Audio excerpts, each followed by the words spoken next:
Esté capítulo 5. Esté dirige-se à presença do rei. Passaram-se 3 dias. Esté vestiu seus trajes de rainha e foi ao pátio interior do palácio do rei, que fica em frente ao salão do rei. Xerxes estava sentado em seu trono na grande sala real, de frente para a entrada principal. Quando viu a rainha Esther ali no pátio, teve misericórdia dela e estendeu-lhe o cetro de ouro que tinha na mão em sinal de atenção. Então Esther se aproximou e tocou a ponta do cetro. Então o rei lhe indagou: Que é o que tens, rainha Esther? Dize-me, pois o que desejas, e ainda que seja metade do meu reino, te darei. Contudo, Esther lhe respondeu: Se for teu agrado, ó rei, venha hoje com Amã ao banquete que eu lhe preparei. Então o rei imediatamente exclamou: Depressa, trazei Amã para que atendamos ao pedido de Esther. E assim o rei e Amã foram ao banquete que Esther havia planejado e mandado preparar. Enquanto saboreavam o bom vinho do palácio, o rei perguntou uma vez mais a Esther: Mas o que de fato queres que eu te faça? Dize-me, e serás atendida. Qual é o desejo do teu coração? Até metade do meu reino te será dada. Diante dessa palavra do rei, Esther rogou: Aqui está, pois, a minha petição e o meu desejo. Se é da vontade do rei demonstrar sua bondade e generosidade para comigo, e se lhe agradar atender e conceder o meu desejo, que o rei e Amã venham também amanhã ao banquete que vou preparar em vossa homenagem. Então, naquele momento, terei minha resposta pronta e apresentarei ao rei. É feita uma forca para Mardoqueu. Naquele dia, Amã saiu alegre e satisfeito. No entanto, ficou irado quando percebeu que Mardoqueu, que estava junto à porta do palácio real, não se levantou nem demonstrou qualquer reverência diante da sua presença. Todavia, Amã conseguiu controlar sua fúria e foi para casa. Reunindo seus amigos e Zeres, sua mulher, Amã começou a gabar-se da grande riqueza que havia acumulado, de seus muitos filhos e de como o rei o havia honrado e promovido acima de todos os nobres e ilustres oficiais da corte. E disse mais Amã com arrogância: Além disso, sou o único no império que a própria rainha Esther convidou para acompanhar o rei ao banquete que ela preparou em homenagem a Xerxes. Ela me convidou para comparecer também amanhã na companhia do rei. Contudo, não me darei por plenamente satisfeito, enquanto via aquele judeu Mardoqueu sentado à porta do palácio real. Então Zeres, sua esposa e todos seus amigos lhe deram o seguinte conselho: Ora, manda fazer uma forca com mais de 20 metros de altura, e logo pela manhã peça ao rei que Mardoqueu seja sumariamente enforcado nela. Depois alegra-te e vai com o rei para o banquete. Amã gostou de ouvir aquela sugestão e, imediatamente, mandou que se construísse a tal forca.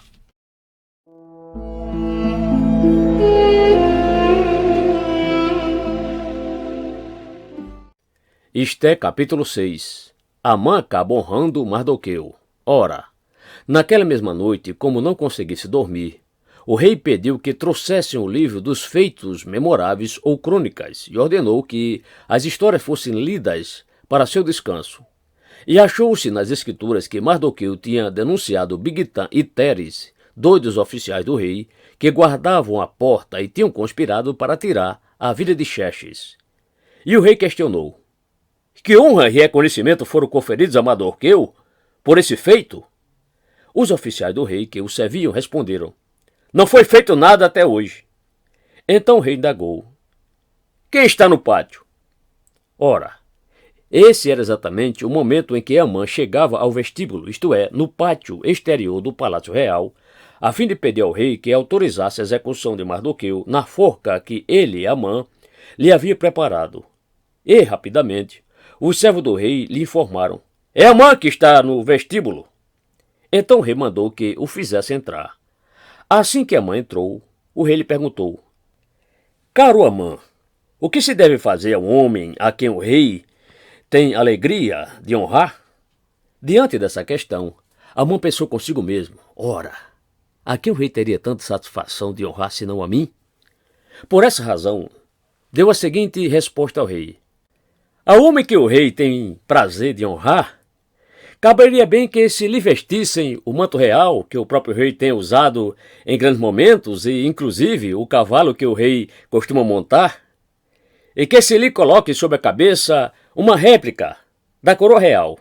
E mais, que tal ato envolva alguns dos mais ilustres príncipes do rei.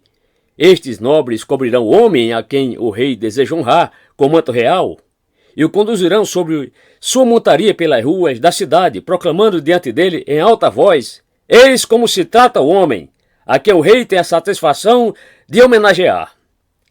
Ao ouvir essa sugestão, ordenou prontamente o rei a Amã: muito bem, toma, pois, depressa os trajes e o cavalo, exatamente como disseste, e que se faça assim, para com o judeu Mardoqueu, que está sentado à porta do Palácio Real. E lembra-te, não deixe de realizar absolutamente nada do que disseste. Então Amã apanhou o cavalo, vestiu Mardoqueu com o manto real e o conduziu sob o cavalo predileto do rei pelas ruas da cidade, gritando à frente dele: eis como se trata o homem a quem o rei tem a satisfação de homenagear. Depois desse evento, Mardoqueu retornou para a porta do Palácio Real. Mas Amã apressou-se em voltar para a sua casa com a cabeça coberta e muito abatido. E Amã contou tudo o que havia ocorrido a Zeres, sua esposa, e a todos os seus amigos. E tanto seus amigos mais chegados como Zeres, sua esposa, lhe preveniram: se este Mardoqueu, diante do qual já começaste a cair, é da linhagem dos judeus, não prevalecerás contra ele, mas com toda certeza tua ruína está bem próxima. Enquanto estes ainda conversavam, eis que chegaram os oficiais do rei e se apressaram em levar Amã ao banquete que a rainha Esté havia organizado.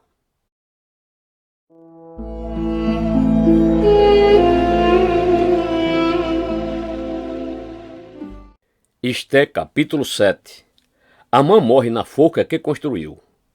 O rei e Amã dirigiram-se ao banquete da rainha Esté, e neste segundo dia, durante o banquete, o rei novamente perguntou a Esté: pede-me o que quiseres, rainha Esté, e te será concedido.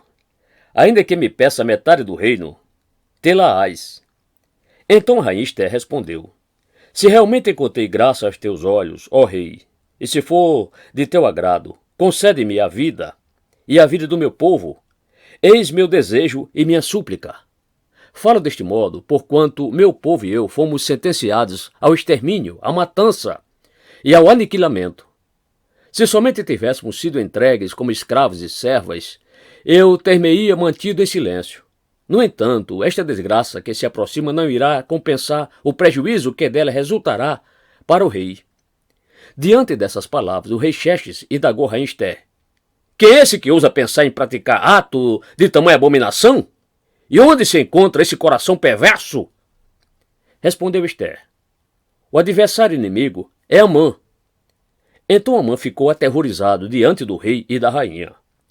O rei, num arroubo de ódio, levantou-se abruptamente do banquete, abandonou o vinho que bebia e caminhou apressadamente para o jardim do palácio. Amã notou claramente que o rei já havia determinado a sua sumária execução e por isso ficou para implorar por sua vida a rainha Esté. Entretanto, ao voltar o rei do jardim do palácio ao salão onde se realizava o banquete, viu Amã debruçado sobre o divã em que se achava Esté. E então exclamou: seria tu nécio a ponto de tentar violentar a rainha da Pérsia na minha presença e dentro da minha própria casa? Assim que o rei acabou de pronunciar estas palavras, cobriram o rosto de Amã.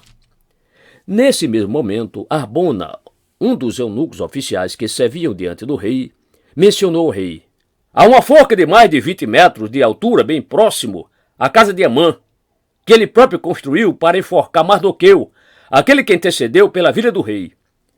Então o rei ordenou: portanto, enforcai-o nela agora mesmo.